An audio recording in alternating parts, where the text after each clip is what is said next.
मोहतरम अस्सलाम वालेकुम। Shahbaz Murtaza Ansari advocate high court federal magistrate court Multan Pakistan से आपसे मुखातिब हूँ। आज का जो मेरा लेक्चर है वो ये है कि 26 साल में बनने वाली पीटीआई 2 हफ्ते में कैसे तितर बितर हो गई, कैसे ख़त्म हो गई। और दूसरा मैं ये डिस्कस करूँगा कि क्या अब भी इलेक्शन में, अगर इलेक्शन होते हैं तो पीटीआई के जीतने के इम्कानात होंगे या कितने इम्कानात होंगे। ये 2 चीज़ें आज हम डिस्कस करेंगे। अगर आप लोगों ने अभी तक मेरे YouTube channel Shahbaz Murtaza Ansari advocate को सब्सक्राइब नहीं किया तो काइंडली सब्सक्राइब करें, लाइक करें, दोस्तों में शेयर करें ताकि उनको मेरी वीडियोस मिलती रहें। सबसे पहले हम देखते हैं कि ये जो पार्टी थी, टक्कर के लोग जो कहते थे कि जी हम इनकलाबी हैं और तब्दीली ला सकते हैं या किससे भी टक्कर ले सकते हैं, लेकिन जब उन पर मुश्किल वक्त आया तो इतनी स्पीड में तो कभी कोई भी जमात के लोग नहीं निकले, किसी भी जमात के। तो जो इतनी स्पीड से ये इनके रोज़ाना एमपीएज एमएनएज जा रहे हैं और लीडर भी तकरीबन जो हैं वो हर दूसरे दिन ऐलान कर रहे हैं पीटीआई छोड़ने का, उसकी क्या रीज़न बनी, उसकी क्या रीज़न है। इसकी बुनियादी तौर पर 2 रीज़न हैं जो मैं डिस्कस करूँगा आप लोगों से। सबसे पहली रीज़न तो ये है कि इस पार्टी की और इनके लोगों की तरबियत ही नहीं थी जेल जाने की या जेल में टाइम गुजारने की या गिरफ्तारियों की। इमरान खान को जो कहा जाता था ना कि लाडला है, तो वो वाकई ही लाडला था। इससे जो पीटीआई जो है, मुस्लिम लीग नून या पीपल्स पार्टी या दीगर जमातें, वो इससे पहले इस तरह की उनके जो कारकुन थे वो जेलें वगैरह देख चुके, वो उन हालात से गुज़र चुके। लेकिन पीटीआई की ये खुशनसीबी थी इनके वर्कर्स की कि इन्होंने ऐसे हालात कभी ज़िंदगी में देखे ही नहीं थे, तो इनको पहली बार सामना करना पड़ा। इनकी पहली बात तो ये कि हिस्ट्री ज़्यादा पुरानी नहीं है, 2011 से स्टार्ट ले लें आप इनका, और उसके बाद 2014 का धरना आपको मालूम होगा कि इनके वर्कर्स ने जो धरना दिया गया 120 दिन का दिया गया था, उस दौरान उन्होंने पार्लियामेंट पे हमला भी किया था, पीटीवी में भी हमला किया था, उसमें घुस भी गए थे। मगर चूँकि एस्टेब्लिशमेंट उस वक्त इनकी फेवर में मौजूद थी तो इनके ख़िलाफ़ कोई कार्रवाई नहीं की गई थी। हालांकि वो भी ऑफेंसेस थे, वो भी सरकारी बिल्डिंग्स थी। पार्लियामेंट जो है अमेरिका में, आपने देखा कि जो डोनाल्ड ट्रंप है उन्होंने पार्लियामेंट पे हमला किया था, तो आज उनको सज़ाएँ दी जा रही हैं इसी बात की। लेकिन इनको पार्लियामेंट पे हमला मुकदमे ज़रूर दर्ज हुए थे, लेकिन उनमें कोई ख़ास कार्रवाई नहीं हुई थी। उसमें खान साहब ने कहा जी मुझे क्या पता, मैंने तो नहीं कहा वर्कर्स को कि पार्लियामेंट में जाएं या पीटीवी पे हमला करें, तो ये खुद ही चले गए थे और उनकी इस बात को मान लिया गया। उसके बाद आप 25 मई 2022 को ले लें, इन्होंने ऐलान किया था कि हम जनाब इस पाकिस्तान बंद कर देंगे, ये करेंगे, वो करेंगे, लेकिन तमाम तरफ से इनको रोक लिया गया था। राना सनाउल्लाह साहब थे वज़ीर दाखिला, तो ये इवन के इस्लामाबाद भी दाखिल नहीं हो पा रहे थे, इनके ज़्यादा लोग भी नहीं थे। तब एक पिटीशन सुप्रीम कोर्ट दायर की गई थी कि जी हमें इस्लामाबाद आने दिया जाए, हम ख़ास जगह बैठ के अपना जलसा करेंगे और चले जाएंगे, हम रेड जोन में दाखिल नहीं होंगे, हम कोई गैर कानूनी काम भी नहीं करेंगे। लेकिन जब सुप्रीम कोर्ट ने इनसे गारंटी लेके इस बात की, इनके वकला की कि जी ये रेड जोन में नहीं जाएंगे और कोई अल्लाह गुल्ला नहीं करेंगे, सिर्फ तकरीर करेंगे और चले जाएंगे, जलसा करेंगे, तो इजाज़त दे दी। लेकिन ये उसके बाद रेड जोन में भी गए, इन्होंने वहाँ आग वगैरह भी लगाई, वो मुनाज़र भी देखें। तो जब सुप्रीम कोर्ट में कंटेम्प्ट पिटीशन दायर हुई तो इमरान खान ने मौक़िफ़ लिया कि मुझे तो इल्म ही नहीं था कि हमने कोई अंडरटेकिंग दी है या हमने रेड जोन में नहीं जाना। और इनकी इस बात को भी सुप्रीम कोर्ट में तस्लीम कर लिया गया कि वाकई हो सकता है इनको इल्म ही ना हो। और आप खुद, मैं आपसे पूछता हूँ कि क्या आजकल के जदीद तरीन दौर में ये मुमकिन है कि किसी को बताया ही ना जा सका हो कि आपने, भाई आप पे पाबंदी है आने की, जब आपको इजाज़त मिल रही है तो बताया गया होगा ना कि आपने क्यों इजाज़त मिल रही है, कहाँ पे जाना है। और दूसरी बात ये है कि चलो अगर ये फ़र्ज़ करें, मान भी लें कि इनको नहीं बताया गया होगा, फ़र्ज़ कर लेते हैं, हालांकि नाकाबिल यकीन बात है, तो क्या फिर जिन लोगों ने गारंटी दी थी उनके ख़िलाफ़ कार्रवाई हुई? नहीं हुई। तो इनके ख़िलाफ़ कभी कार्रवाई हुई नहीं थी। इनके जितने भी गैर कानूनी काम थे वो माफ़ थे। उसका नतीजा यही निकला, अगर तब इनको सज़ाएँ हो गई होती 2014 में या उस 25 मई वाले वाक़े में अगर इनके ख़िलाफ़ कार्रवाई हो गई होती तो शायद ये दिन जो है देखना ना पड़ता। इन पर पहली बार जो है अटैक हुआ है, इनको पहली बार इनकी गिरफ्तारियां हुई हैं और उसकी वजह से जो है इनको जेलों में जाना पड़ा। इनकी जेलों में जाने की ट्रेनिंग ही नहीं है। ये नाजुक लोग हैं, ये मिनरल वाटर पीने वाले, बर्गर खाने वाले, तो ज़्यादातर जो लोग हैं इनके वो ऐसे ही हैं। वो ये समझ रहे थे कि शायद ये जो जेलें वगैरह हैं, ये गिरफ्तारियां हैं, ये मुकदमात हैं अपोजिशन के लिए शायद हैं। जब ये वज़ीर-ए-आज़म होते थे और जब इनकी गवर्नमेंट थी तो हमारे खिलाफ तो कुछ भी नहीं होना इसलिए धड़ा पोजीशन के लोगों को जेलों में भेजा जा रहा था, धड़ाधड़ FIR दर्ज हो रही थी। तो इनको पहली बार जो है इस चीज़ का सामना करना पड़ा। इससे पहले आप देख लें, इस पार्टी के वर्कर कभी जेल गए ही नहीं थे सिरे से, उनको इस सूरत का कभी सामना करना ही नहीं पड़ा। तो एक तो बुनियादी रीज़न ये थी कि जिसकी वजह से ये जो पार्टी है, ये जो 26 साल में पार्टी बनी, वो 2 हफ्ते में तितर बितर हो गई या ख़त्म हो रही है। दूसरी रीज़न क्या है?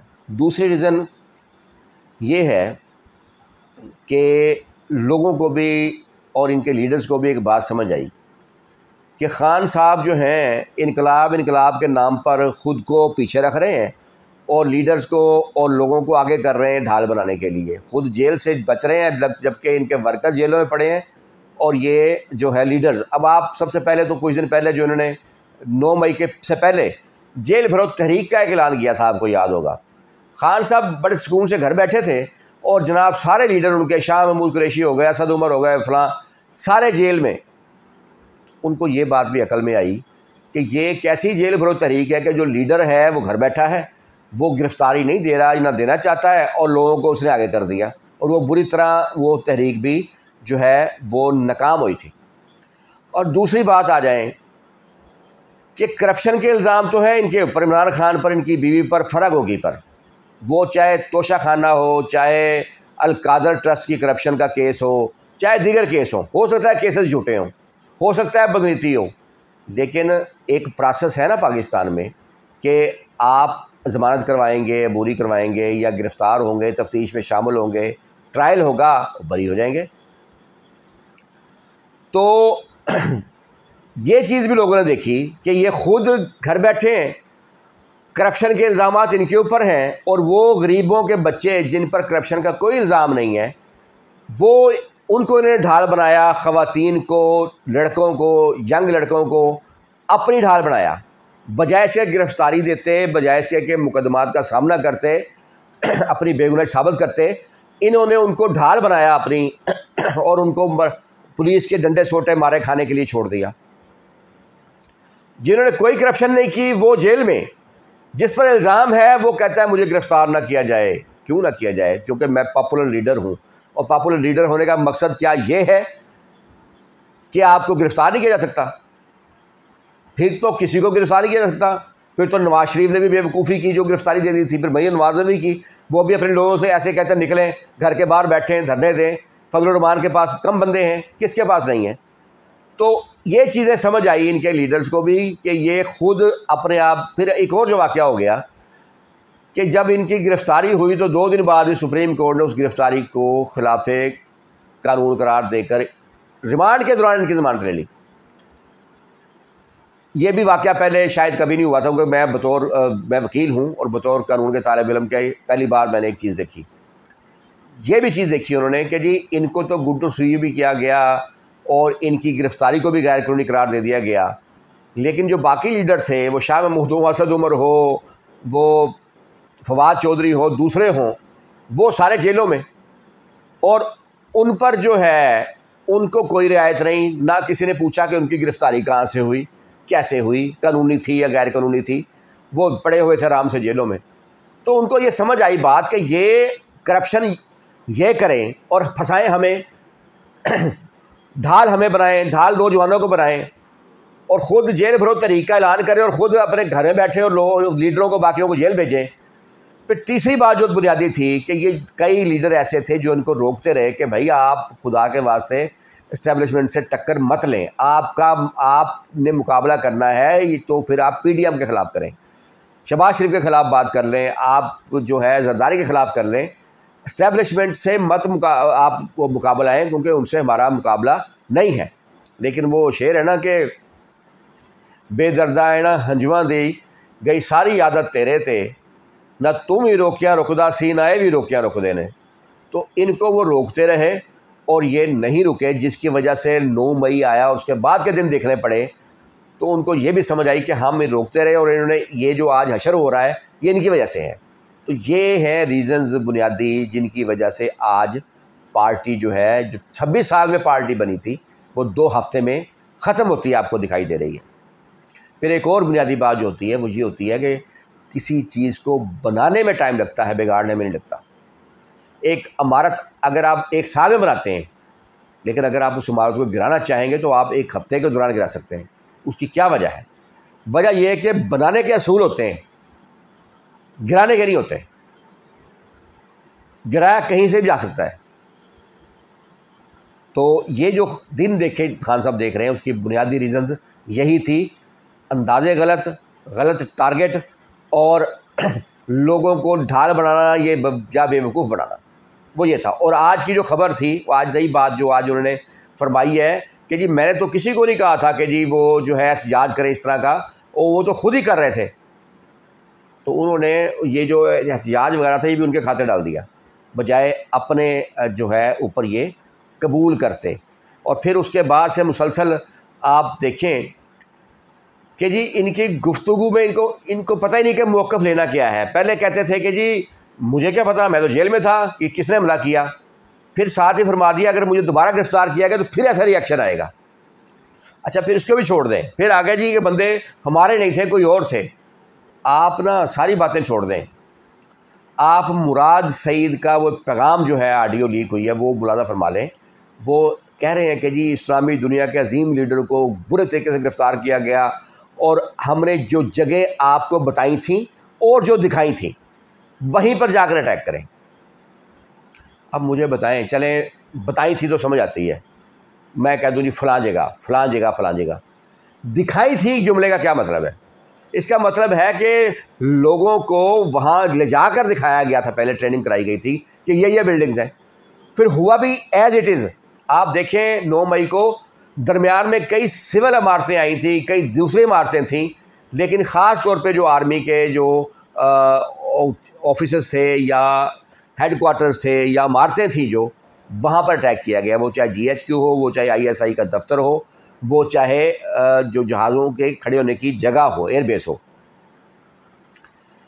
तो फिर जो इनके जो भांजे हैं नियाज़ी साहब, वो जो सूट उसका कोर कमांडर साहब का सूट जो लहरा रहे हैं, वो भी मुखालिफिन के एस्टेब्लिशमेंट के बंदे होंगे फिर, या फिर मुराद सईद वो बंदा है जिसके बारे में भी उन्होंने फरमाया कि जी मुझे अगर मैं अगर नाहल भी होता हूँ या गिरफ़्तार होता हूँ तो मेरी पार्टी का चेयरमैन तो होगा शाह महमूद कुरैशी, लेकिन मुराद सईद मुस्तकबिल का लीडर है। वो लीडर साहब फरमा रहे हैं कि जो जगह आपको दिखाई गई थी, बताई गई थी और जो दिखाई गई थी वहीं जाके अटैक करें। तो इसके बावजूद भी अगर कोई कहे कि जी ये मुखालफिन के बंदे थे, तो फिर मैं तो उसकी अकल पे मातम ही कर सकता हूँ। अब दूसरी बात, क्या अब भी PTI जो है इलेक्शन जीत सकती है इन हालात में? तो मेरा जो व्यू है, हो सकता है गलत हो, कि नहीं जीत सकती। इसकी भी 2 बुनियादी रीज़न है। पहली बात तो ये है कि पाकिस्तान की हिस्ट्री है कि इलेक्टेबल्स जो होते हैं ना, वो 60% इलेक्शन वो जीतते हैं। पाकिस्तान में इलेक्टेबल्स वो लोग होते हैं जो अपना ज़ाती वोट रखते हैं, किसी जमात के मुताज नहीं होते। कुछ लोग अपने हलकों में बड़े पॉपुलर होते हैं, वो बड़ा काम करते हैं। तो 60% वो लोग होते हैं, यानी ये वो लोग जब किसी जमात के साथ मिलते हैं तो अपना 70% अपना वोट लेके निकलते हैं ज़ाती। इमरान खान जब बनाया गए थे तो तब नवाज शरीफ को हराने के लिए इन लोगों को इनकी जमात में शामिल कराया गया था। इससे पहले इमरान खान को पता था, इलेक्शन लड़ चुके थे 2-3 बार, उसके रिजल्ट भी देख चुके थे कि कोई तरीके इंसाफ की कोई वैल्यू नहीं थी, ना कोई पूछता तो इलेक्टेबल्स वो लोग शामिल किए गए जो अपने अपने हलकों में पॉपुलर थे खुद। ठीक है। अब वही जो लोग थे वो इनको छोड़ के जा रहे हैं, ये चले गए हैं, तो 60% इलेक्टेबल्स होते हैं। इसलिए अब ये कहें कि जी मेरी पॉपुलैरिटी वैसी ही रहेगी, ये है वो है, तो मैं नहीं मानता, मेरी नज़र में नहीं है, क्योंकि 60% वो लोग थे, ठीक है। फिर अब आगे जो दूसरी चीज़ें आ रही हैं कि इनके अपने लोग जो हैं जहांगीर तरीन को अब सामने लाया जा रहा है या दूसरे इश्यूज़ आ रहे हैं। एक तो ये बात है कि इसलिए ये नहीं जीत सकते। दूसरी बात ये है कि इस्टेब्लिशमेंट के से इस किस्म का मुकाबला करने के बाद या मुकाबले पे आने के बाद क्या ये मुमकिन है कि इनको वो ले आएंगे या इनको आने दिया जाएगा? नहीं आने दिया जाएगा। एक तो ये बात है कि इनके ऊपर संजीदा मुकदमात हैं, किसी भी मुकदमे में नाहल करना कोई मसला नहीं है, और ये होने के इम्कानात भी हैं और मजबूत केसेस हैं। ख़ास तौर पे जो अलकादर ट्रस्ट है और वो जो दूसरा केस है तोशा खाना का, उसमें नाहल भी करार दिया था, उसकी अपील वगैरह चल रही है। और दूसरा एक टैरियन जो इनकी बेटी है बग़ैर शादी के, वो उसका भी एक केस चल रहा है। इसके अलावा दीगर मुकदमात भी हैं। तो इनको किसी भी मुकदमे में किसी भी वक्त सज़ा भी हो सकती है और नाहल भी हो सकते हैं। तो अगर ये नाहल हो गए तो रही सही कसर जो है ना वो भी पूरी हो जाएगी पीटीआई की। तो ये आने वाला वक्त बताएगा। मेरा नज़रिया है, गलत भी हो सकता है, ठीक है। तो लेकिन ये कि मेरा व्यू यही है कि नहीं, ये अब नहीं आ सकते इन्होंने जो है ना। और वो जो ख़ास तौर पे जो 9 मई को जो किया है वो नाकाबिले कबूल था। देखें, ये पहले आदमी नहीं थे जिन्होंने इस्टेब्लिशमेंट को चैलेंज किया। इससे पहले बेनज़ीर भुट्टो ने भी कई बार किया, नवाज शरीफ ने भी कई बार किया, कोई उन्होंने अनोखा काम नहीं किया था। लेकिन उन्होंने कभी ये इस तरह नहीं किया कि वो आर्मी के हेडक्वार्टर्स पर, आर्मी GHQ पर या इस तरह की जगह पर जाकर हमला करें। मेरे के जब भुट्टो को फांसी दी गई थी तब भी ये नहीं हुआ था। सो अब तय उन्होंने इस्टेब्लिशमेंट ने या हुकूमत ने तय किया हुआ है कि इस मामले पर रियायत नहीं देनी। मुझे तरस उन बच्चों पर आ रहा है जो इनके वर्गलाने में आकर जिन्होंने गैरकानूनी काम किए और आज वो गिरफ़्तार हैं, और उनकी सपोर्ट पे पीटीआई वैसे ही नहीं खड़ी। इमरान खान भी उससे इनकार कर रहे हैं कि मैंने उनको नहीं कहा था, और वो अब भुगतेंगे जाके आर्मी, जो आर्मी की अदालतें हैं उनको भुगतेंगे, वहाँ ट्रायल उनका होगा, या दहशतगर्दी की अदालत में जाएंगे। फ्यूचर तबाह हो गया उन बच्चों का, उन लड़कों का। किसी भी जमात के लिए कोई गैरकानूनी काम नहीं करना चाहिए। दुख होता है उन पे जिनके साथ ये हुआ, जिनके साथ ये आगे अब होगा, उनका फ्यूचर तबाह जो हुआ और इनके वर्गलाने पे आके। तो ये मेरी जो है आज की वीडियो थी। उम्मीद है आप लोगों को मेरी वीडियो पसंद आई होगी।